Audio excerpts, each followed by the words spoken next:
This is a Southern Sin breaking news special. Be sure to like and subscribe now.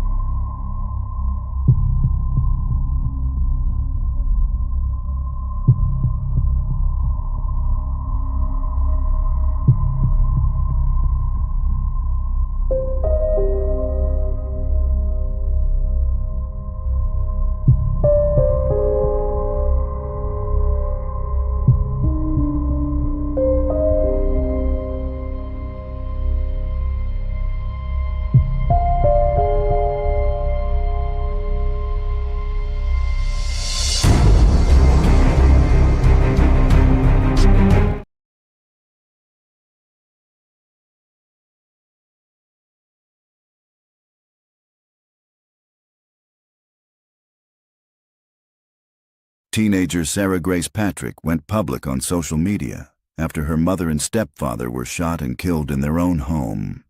But what happened next has everyone shocked, and it's chilling. Sarah was just 16 when tragedy struck. On a February morning, her 5-year-old sister discovered the bodies of their parents, Kristin and James Brock, both shot in bed. Moments later, Sarah called 911 and then posted tearful TikToks and a haunting eulogy online, ending with the words, "I'm sorry." Now, authorities say the story isn't so simple. Sarah faces 2 counts of murder and 2 counts of aggravated assault, and she'll be tried as an adult. Investigators say a mountain of physical and digital evidence points to her involvement. Her social media activity, reaching out to true crime TikTok influencers, has only fueled suspicion. With no clear motive, the community is left asking the same question everyone's asking. Why would a teen allegedly kill her own parents? The case is far from over, and prosecutors claim they have evidence no one has seen yet. Follow the live trial daily on at Southern Sin. True crime just got darker. Catch the full episode on the link above. Subscribe to at Southern Sin today and hit the notification bell for more live original episodes Wednesdays at 8 p.m.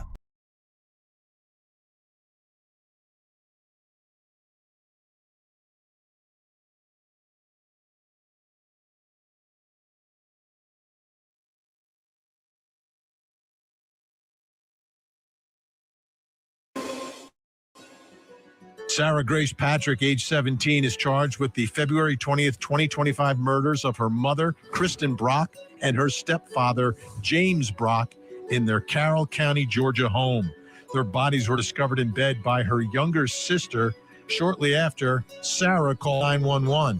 Investigators say they uncovered mountains of physical and digital evidence, leading them to arrest her as an adult. Sarah turned herself in July and has been held without bond. Supporters describe her as faithful, kind, and deeply distraught, demanding proof beyond just the online clues. As the case proceeds towards trial in early 2026, the community waits and wonders, is Sarah Grace a grieving daughter or something far darker? So these days, when you have a case involving someone, in this case a defendant who is 17 years old, one place that you look to try to understand what's going on in their life and who they are and what they're about is social media. And in this case, Sarah Grace Patrick, was active on social media, but it's really the tale of 2 different stories. I want to start by showing you some of the posts that she was doing before the murder of her mother and her stepfather.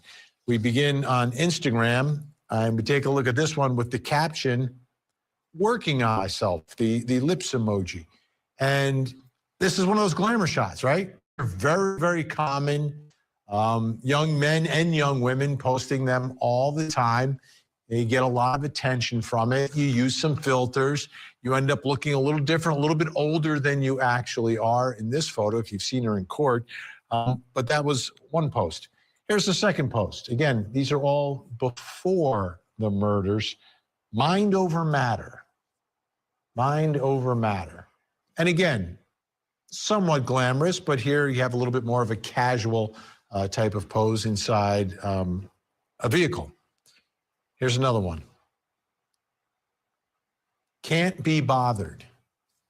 And all of these, I mean, what we're hearing, like this stuff is extremely common, extremely common. But this, again, another one of those glamour shots. You've got great lighting. Everything is framed properly. She's dressed up, again, appearing a little bit older than she does when she's inside of a courtroom. Now, let's take a look at one more from the before batch that we have for you tonight. And this one says, just sit back and watch. Okay. Again, pretty standard stuff. Go online, you will see thousands and thousands and thousands of teenagers doing exactly what Sarah Patrick was doing before the murders. Now, afterwards, she's on TikTok. And things are a little different. A very vulnerable moment, right? The caption of this one, please send prayers for healing and for a break from everything. I'm so tired. I should probably delete later. This is a whole different version of Sarah Patrick that we're seeing. And her mother's dead. Her mother's shot in the house. She's in the house when it happens. The question is, did she or did she not do it? Stepfather also shot to death. Let's take a look at another one. This one, life's hard, but at least I have my mom. Now, we don't know the exact date of this one, but it could be before, but it's more likely afterwards. Life's hard, but at least I have my mom. Let's look at another one. It hasn't hit me yet that they're actually gone yet.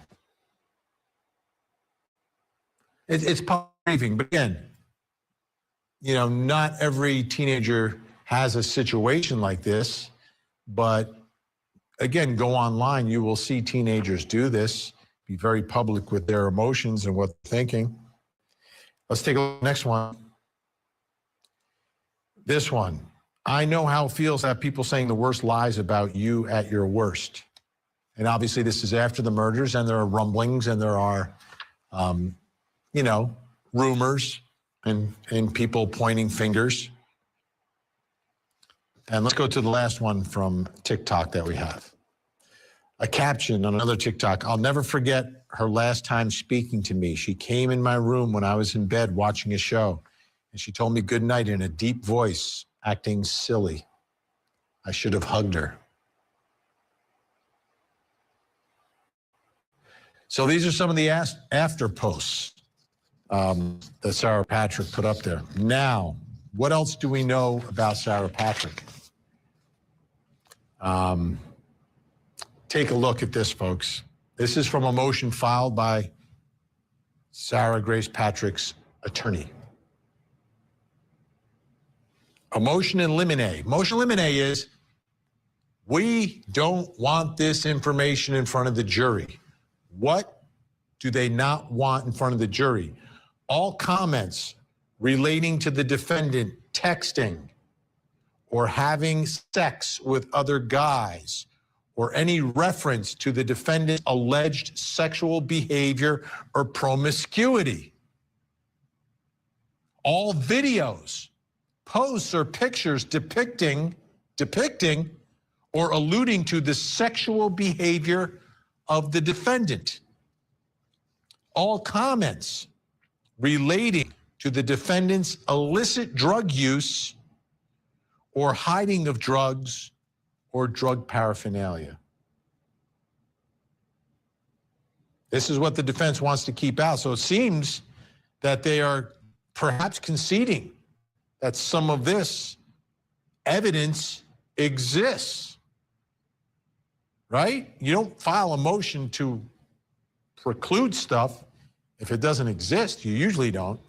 Brings us to the first question in our investigation tonight, an important one. Did social media play a role in what happened? I'm also interested, though, in this information from this motion to eliminate. Let's bring in our guests. Joining me, true crime podcaster from Hidden Killers with Tony Bruschi. Tony Bruschi's with us. and Georgia criminal defense attorney John Luke Weaver. Great to have you both here. This first question I want to look at from a couple different angles, though, because there's the social media aspect of it, but there's also the defense wanting to limit any evidence of alleged sexual promiscuity and drugs. What role could sex or drugs have played in all of this? Tony Bruschi, I'll begin with you. What role could it play? It could sway a jury one way or another with their assumptions about this person's behavior, with areas of this case that have absolutely nothing to do with the murders here. It's something where you don't necessarily, and this would be common in any case, you're not going to throw pieces of evidence into the jury's lap that are not relating to the crime itself. There already are so many questions here about her social media activity or people's assumptions about her social media activity, what this means, what that means. It's another piece of information that is very, very objective. And if it doesn't tie to the actual crime, why do we actually need to admit it into the trial itself unless there's a clear connection that we're aware of? Yeah, John Luke Weaver, if prosecutors wanted to put this in, I would be thinking maybe they're talking about, excuse me, some potential motive, some conflict in the house, that there was fighting going on between a teenager and her parents about sex and about drugs.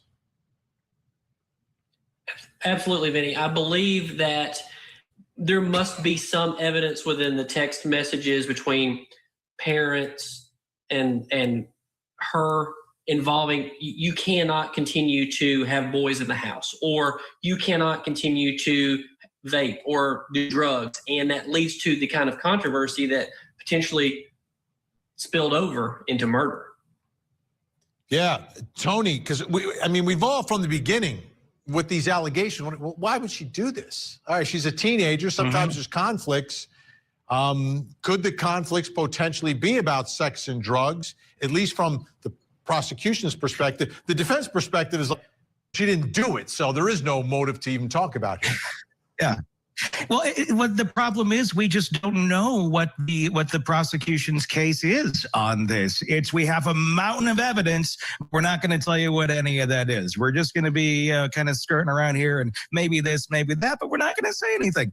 We'll find out. I'm guessing they have a case. I would hope they have a case. We've seen otherwise, though, in other trials. But that's the thing. We just don't know right now what exactly they have in their cards. And to be honest, these sort of issues, there are issues in most homes throughout America with teenagers in them at one point or another.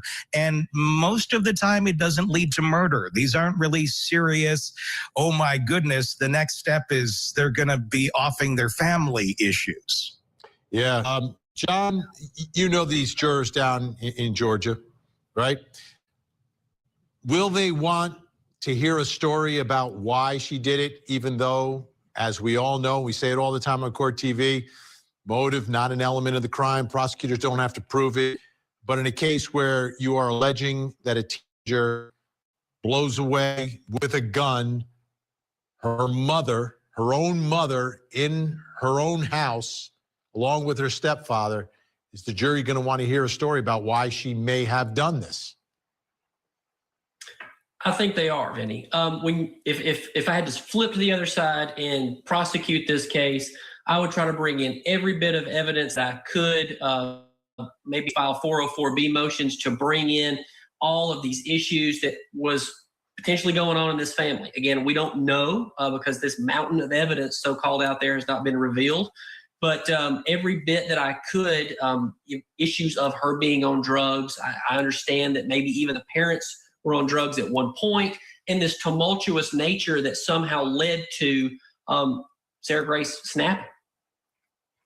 Tony, let's get back to the social media and these images. Do they tell any story to you about this young woman? They don't really tell me a story about a crime. It certainly is becoming something we're talking about. Like we've been saying, the state hasn't really given us a whole lot of information. I think there's a generational gap in how people are interpreting her behavior on social media, and it's massive. This 17-year-old girl, she grew up on TikTok. That platform is her news. It's her community. It's where she sees crimes get solved.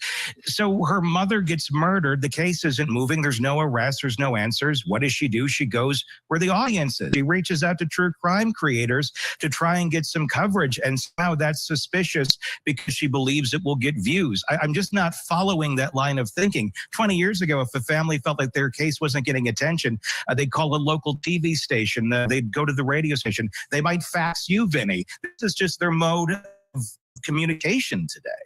Yeah, I agree with you there. I agree with you. The only caveat is one of those podcasters said the story that she was told didn't make sense, but we'll see if that rears its head in the trial. Great news. Tony and John are going to stick around this hour. Coming up next, what type of evidence do prosecutors have in this case? Of evidence has gotten us through here today. Lots of processing, lots of working with our law enforcement partners. Coming soon to Court TV. A Microsoft executive gunned down. Now his ex and her new husband are charged with his murder. I'm gonna kill her. An alleged murder plot involving a family's au pair and the married father she worked for. A social media sensation, now a suspected killer. She wrote a children's book about her husband's death. Now she's accused of killing him. The high-stakes trials you don't want to miss. Coming soon. Only on Court TV. People are assuming her guilt, and she's innocent until proven guilty. And there are people that are assuming that she's guilty and making comments online that are totally uncalled for. That's Sarah Patrick's grandfather, who is the father of one of the victims in the case, Sarah's mom. That's Sarah's mom's dad, Sarah's grandpa. I want you to take a listen to Ashley Halsey from the Carroll County Sheriff's Office talk about the evidence in this case. And Tony Bruschi was talking about, like, what do we know? Here's what they have told the public about the evidence in the case against Sarah Patrick. So I believe in the beginning of any case, everyone's a suspect. I think I told many of you that when we were on scene that day. However, as an investigation continues and everything ebbs and flows, like I said in my press release, mountains of evidence has gotten us through here today. Lots of processing, lots of working with our law enforcement partners to get us to where we are today that honed in on her as a suspect. Do you believe that she tried to cover this up in any way over the course of these months? You know, we've even seen some videos on social media of somebody saying, you know, I'm making this message on behalf of the daughter. Do you believe she tried to get people to cover up that? Considering that she didn't just immediately tell us what happened, yes. But who knows what's going on in a young person's mind like that. But she has arrested and charged now, and we feel confident that she is responsible for their murders. But like I said, it is an open, ongoing investigation. It's very possible others are involved as well. What was the key break in the case? Just evidence, being able to go through evidence, being able to use private laboratory, being able to use GBI crime lab. You know, when you're processing stuff, like I said, it doesn't come back in an hour. So we've been filtering through, and there's still evidence left to process. You know that the digital evidence, I assume that's text messages, emails. Was there some type of a trail that led you that way? There's always a lot of evidence. I won't go into exactly what it is because it is an open, ongoing investigation, but we have mountains of evidence. We don't know what goes through the mind of a child who wants to harm their parents. It is a very horrific and sad case. Okay. I sense confidence, absolute confidence from investigators here, but obviously there was no hearing, there were no motions filed that gave us an indication as to some of the specifics. And a lot of times we do have that information. We also know where this all took place. Let's take a look at the home. It's in Carroll County, Georgia, very rural, suburban kind of location. People have property. The house is not huge. It is not sprawling, but it's a nice house. It's got, I believe, 3, maybe 4 bedrooms, all on one side of the house, on that right side of the house. If you take a look at it, we also have an image from up in the sky from the drone. And when you take a look at the drone footage, you can see, as you can see from those pictures, trees. There's no neighbor right next door to you. So gunshots in the middle of the night, I don't think are going to wake people up in that neighborhood. So let's kind of review here about what we do know about this case and what's been made public in terms of evidence or potential evidence. So Sarah Patrick's mother, stepfather, found shot to death in their bed. That's Kristin and James Brock. February 2025 at their home in Carrollton, Georgia, Carroll County.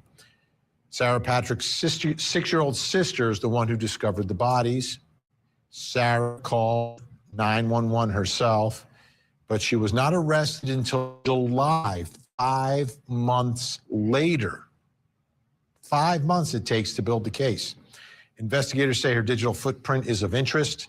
The sheriff's office spokesperson didn't rule out more arrests when asked about whether anyone else could be responsible. Now, Dennis Nolan is Sarah's grandfather, and as I mentioned, the father of Sarah's mom, so one of the victims in the case. Here's what he said about the evidence in the case. For them to charge Sarah without, and I'll say this, the investigator told me the day they issued the warrant, when I asked him, I said, well, what proof why did you pick on Sarah? He said, well, she's the only one who could have done it. And that's a quote. But that's, to me, that's not enough proof to throw a 17-year-old girl in jail. All right, that brings us to the next question in our investigation. All about the evidence. What type of evidence do prosecutors have in this case? Is it just, it couldn't be her 6-year-old sister, so it's her, the only one that have done it?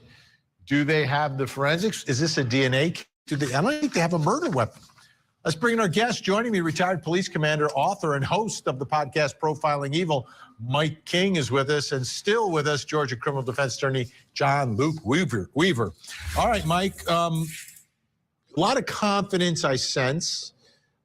Do you think they have the evidence to back this up? And it's a different kind of case, right? Because it's not a stranger. So if her DNA is in the home, her DNA is in the home. Yeah, Vinny, I think that's going to be a challenge. But if law enforcement was able to collect evidence on site that would link Sarah to the crimes, that's going to be incredibly valuable. And to go forward and say we're going to do we're going to charge this girl as an adult, and to say we have mountains of evidence makes me think that they may have things. I mean, I don't know for sure what type of weapon was used in this homicide or these homicides, whether it was a semi-automatic weapon that possibly could have discharged casings that were laying on the ground that might have a fingerprint on them or DNA from the person who loaded that weapon and fired it, or if it was a revolver and those were retained in the weapon and disappeared. We don't know if the weapon belonged to the father or the home or it originated somewhere else, but there undoubtedly are digital trails of a lot of things that we're not aware of. And there's also forensic evidence that we're not aware of. We don't know if there were tests like gunshot residue on Sarah's hands, or if there was any kind of blowback debris from the wounds that these two people suffered, and did that end up in clothing that was later collected that would tie her back to the actual scene versus what she was wearing when law enforcement arrived. Those kinds of things are the pieces of evidence, physical evidence, forensic evidence, that I think are going to really play out on this, not to mention the incredible boatload of digital evidence that must be available. We don't know if there were things that were on her mobile devices that were later deleted, but they were able to recover that during searches. So many things that were just kind of left in the unknown with. But when you see the defense responding quickly with something like a mental health evaluation, which hopefully is for the good of this young girl, or they're doing it because they know that there's more coming down the pike and they need to start getting some other things into play. Or if it's just the confidence of a public affairs officer who says, we have mountains of evidence, all of that tells me that they've got a few cards in their deck that we're not seeing yet that are probably going to play really strong in this hand. John, it took 5 months for the arrest. Does that tell you anything? I think she said it. When you're dealing with the GBI and these very detailed, the forensic analysis that's going to come out of so many of these types of investigations, I would imagine that they've probably searched very thoroughly her bedroom, because if you then would expect, where would she go? If she did this, where would she go? She would go back to her bedroom, and a 17-year-old is not going to have a clue how to cover up evidence. So it is very likely that there's probably blood evidence or DNA evidence that was taken from her room. I am shocked from what I'm hearing so far. We really not argued a lot of motions in this case, or any outside of the motion for bond. I'm shocked that motions to suppress search warrants haven't been filed by the defense, because I imagine if there are mountains of evidence, we're dealing with cell phone searches and searches of her personal property that should have at least been, some motion should have been filed. Yeah, that's been the part, right? That usually happens, and we usually get little pieces and get understanding of some of the strongest evidence in the case from those motions, but hasn't happened here. John Luke Weaver, Mike King, great to see you both. Appreciate it. Have a great holiday season. Still to come. Is Sarah Patrick capable of double murder? Teenager Sarah Grace Patrick went public on social media after her mother and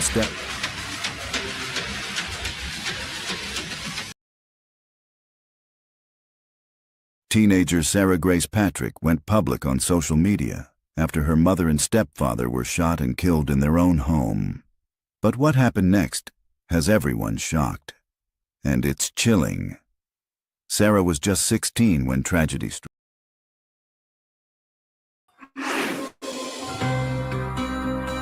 In Carroll County, Georgia, a quiet rural home became a crime scene that stunned even seasoned investigators. Sarah Grace Patrick, just 17 years old, stands accused of killing her mother, Kristin Brock, and stepfather, James Brock. Their bodies found shot to death in bed by her 6-year-old sister. Moments later, Sarah Grace called 911. Detectives say her story didn't add up. Digital trail, social media posts, and private messages allegedly pointed back to her. After months of investigation, she surrendered to police and now faces murder charges as an adult. Prosecutors call her manipulative and dangerous, while supporters describe a faithful, broken teenager incapable of such violence. With no bond and a trial looming, the mystery deepens. What drove a beloved church-going girl to be at the center of an unthinkable crime? Was it premeditation or an alleged moment of chaos that destroyed a family and left a community grasping for answers? So when we talk about family in this case, it's another situation where we're talking about a blended family, right? Because Sarah's mom and dad no longer together. Mom gets remarried, and that's one of the victims in the case, is the stepfather and her mother living in that house. Now, the way things are sort of breaking down, we hear from people from the stepfather's side of the family. They believe that Sarah Grace is responsible for this. And then you go on the other side of the family, it's not as clear, and a lot of people are questioning whether or not she did this. And so she has supporters. So let's hear some of the various people who are supporting her, family and family friends, starting with her father, Daniel Patrick, who spoke with Newsweek. I know 100% in my heart that Sarah's innocent. She's a typical 17-year-old that, like a teenager, and she would never do this. As a father, this has been one of the most hurtful things in my life.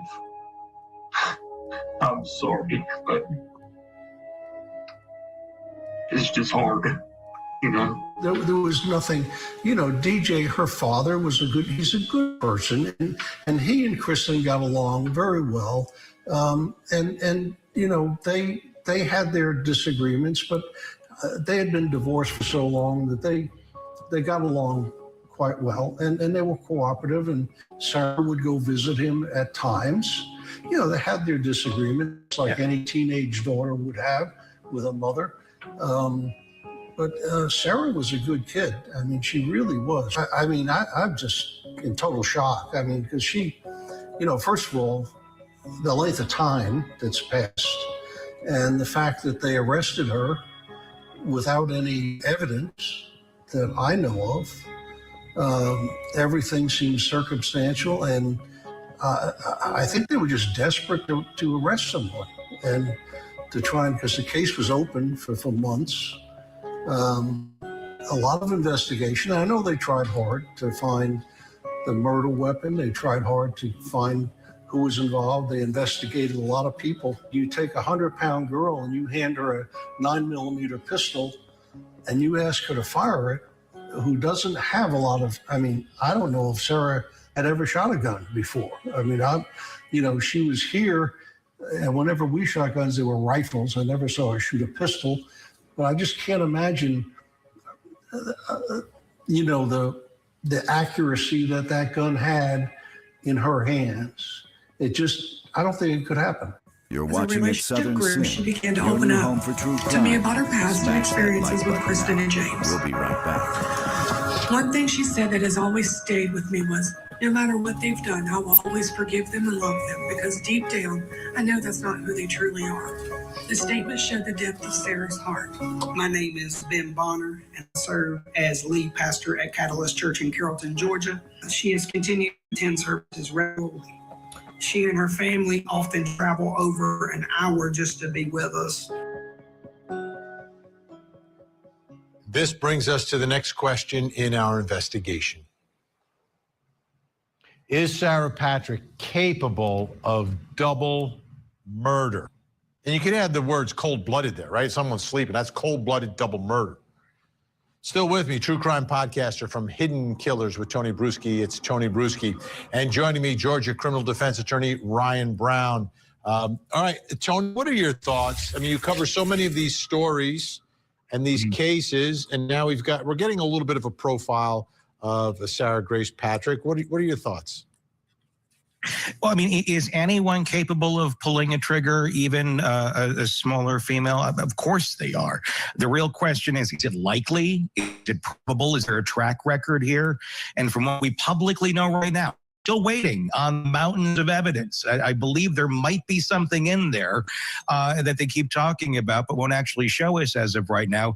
Has there been a single thing that makes this probable based on facts and not feelings? In my estimation, the answer is no. What we have here is a 17-year-old girl being indicted in the court of public opinion based on her social media posts that seem attention-seeking. And I have to ask, I mean, people, have you seen a 17-year-old girl? Attention-seeking behavior on social media is kind of a Tuesday for them. That's not, it's what they do. And if you take that baseline and add her mother was just murdered. She's lived through years of custody battles where she's begged the court to let her live with her father, and they ignored it.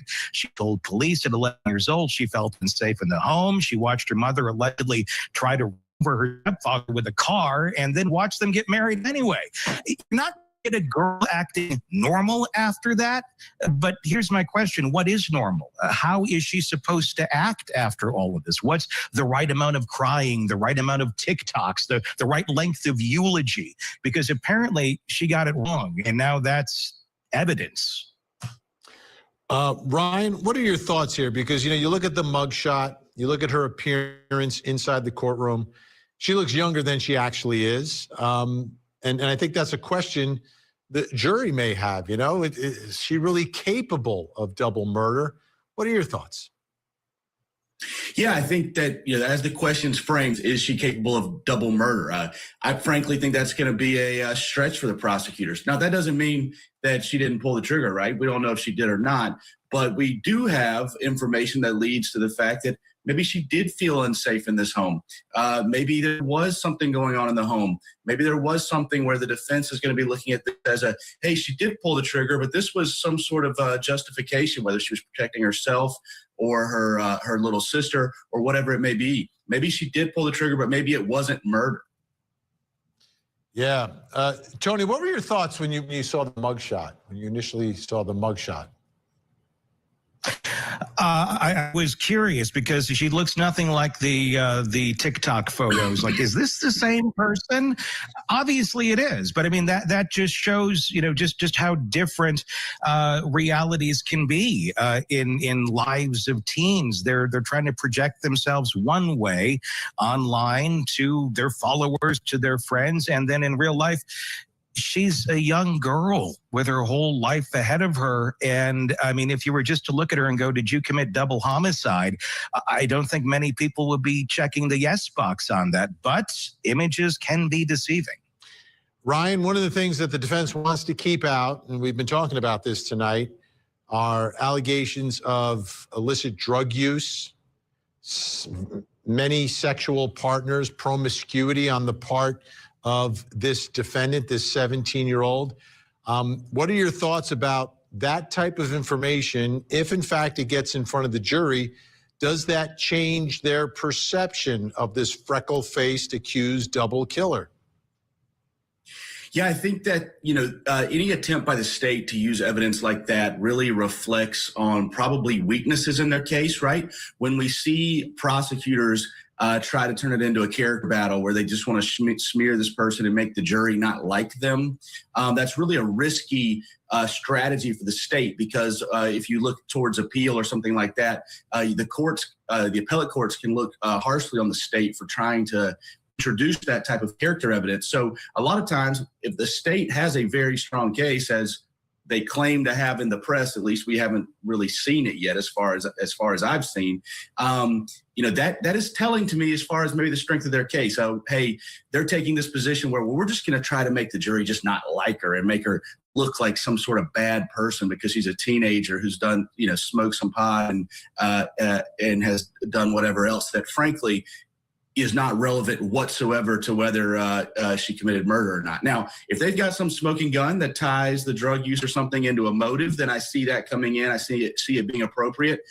Unless they can link that back up, I don't see a way where that is, what we would call probative, right? That it makes something that matters more likely to be true or not in the trial. All right. Ryan's going to stick around. Tony Bruschi, great job tonight, as always. Thank you so much. Hidden Killers with Tony Bruschi. Check it out, folks. Coming next, why is the defense using a neuropsychologist in this case?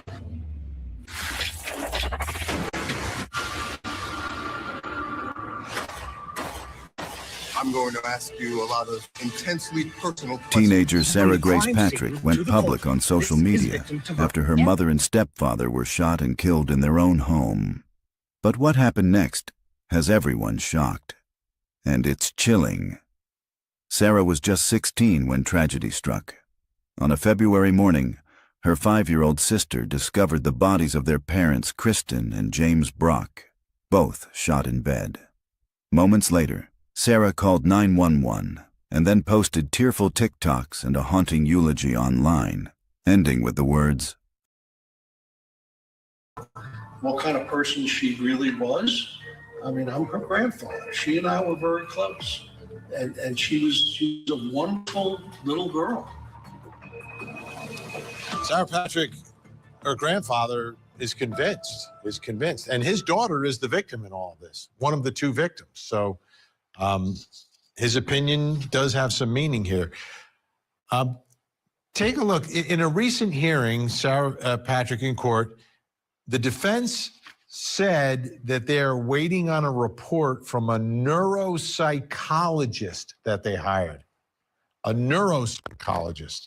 That person did a mental evaluation of Sarah over multiple visits. Prosecutors said the results could lead them to get their own evaluation. And this is the one thing that could delay the trial from beginning right at the start of the new year. Take a listen to the judge and the attorneys talking about it. On August 19th, our office retained the services of Dr. Robert Schaefer, who is a forensic neurologist, neuropsychologist, to evaluate Ms. Patrick. All in all, he's completed the evaluation, but he has not given me a formal written report. Then we'll set it down for the case is set for January 5th. We will proceed on schedule. This is interesting. In a lot of the cases that we cover, when a psych comes in, I hear forensic psychiatrist coming in. But here, it's a different type of expert, I think. And that brings us to the final question this hour. Why is the defense using a neuropsychologist in this case? Neuropsychologist. Joining me, psychotherapist and founder of the Renew Center of Florida and Renew Me, Dr. Lisa Palmer is with us, and still with us, Georgia criminal defense attorney Ryan Brown. Great to have you both with us right now. All right, Dr. Palmer, let me ask you first, neuropsychologist, what does that mean? Is that a different type of expertise here? Well, in the context of a legal case, it'd be very similar to a biopsychosocial, but when they're evaluating the defendant, they're going to be looking at, all aspects and how it relates specifically legally. And a lot of times when they're doing these kind of evaluations, it's a bit more scientific. And so based on that, they're going to be seeing, what was the intent of the defendant, what it was the, cognitive abilities of the defendant, and how did it affect insight and judgment. And that is going to ultimately affect the turnout of the case. So it is really, really important in this case.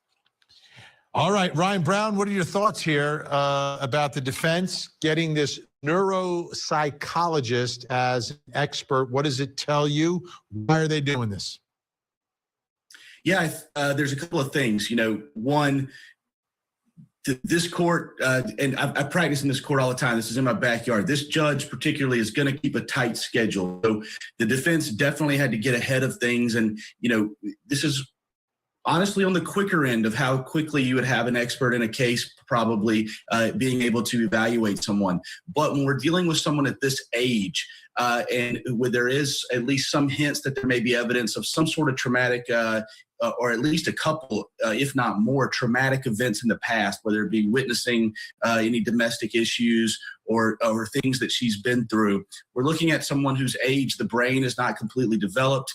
We may be trying to evaluate from the defense standpoint how someone of her age would react to certain scenarios, how a 17-year-old's brain may process and react differently to someone who's 37 or 47 or even 27, right? Especially when we start talking about the social media stuff. That's been something that both the law enforcement and the court of public opinion has been really focused on is, hey, this is why is she acting this way? Why does she behave this way, right? That is something that an expert can come talk about, right? Is, hey, this is the brain of a 17-year-old. Are they responding how they should respond? Who gets to decide whether someone's TikTok or Instagram is an appropriate response, right? So there's kind of two ways the defense could be going. Is it, hey, we need to focus on the things that were happening online immediately afterwards and whether they were appropriate or not? Do they tend to make it more true that maybe she did this? Or is it, hey, how she responded to things that have happened in the past to her, and could it have made it more or less likely this case that she did? Dr. Palmer, how does this evaluation go? How do you get the information? Right. So one of the things is scanning documents and looking at documents that are out there. So they're going to be talking to different officials. They're going to be looking at her history, everything from, her medical and health history to what's happened in school to interviews with family members and friends and people who may have known her to see if she's had some kind of a history, if there's a, documentation of previous records of incidences. They're going to be looking at all of that, and they're going to be doing neurological testing as well, and also seeing if she has a previous, mental health history. So if she had ever been to counseling or had ever had issues regarding, mood instability or substance abuse or, a variety of factors like trauma and how trauma can affect somebody, and if there's any dissociation there, if she's had any instances of that, what her emotional regulation is, what's her memory, and how all of these factors will play a part in sort of the design of this person mentally. And then that's going to help to paint a picture as you're gathering evidence of what she said or didn't do in the eulogy and online and whatnot. It will paint a better picture of what's going on. More of an explanation. Yeah, that makes sense. So it's not necessarily going to be an admission that she did it. It can be explaining some of the surrounding behavior. Great job tonight, Dr. Lisa Palmer. Great to have you here. Ryan Brown, thank you so much. This trial is set to go in the beginning of the year unless this new wrinkle that we're talking about right here involving this neuropsychologist completely changes the case. Will it go from someone else did it to some mitigating factor that attempts to explain some of this behavior? If so, that may be a completely different trial. Of course, we'll cover it. I'm Vinny Politan. We'll keep digging for the answers. You're watching At Southern Sin, your new home for true crime. Smash that like button now. We'll be right back.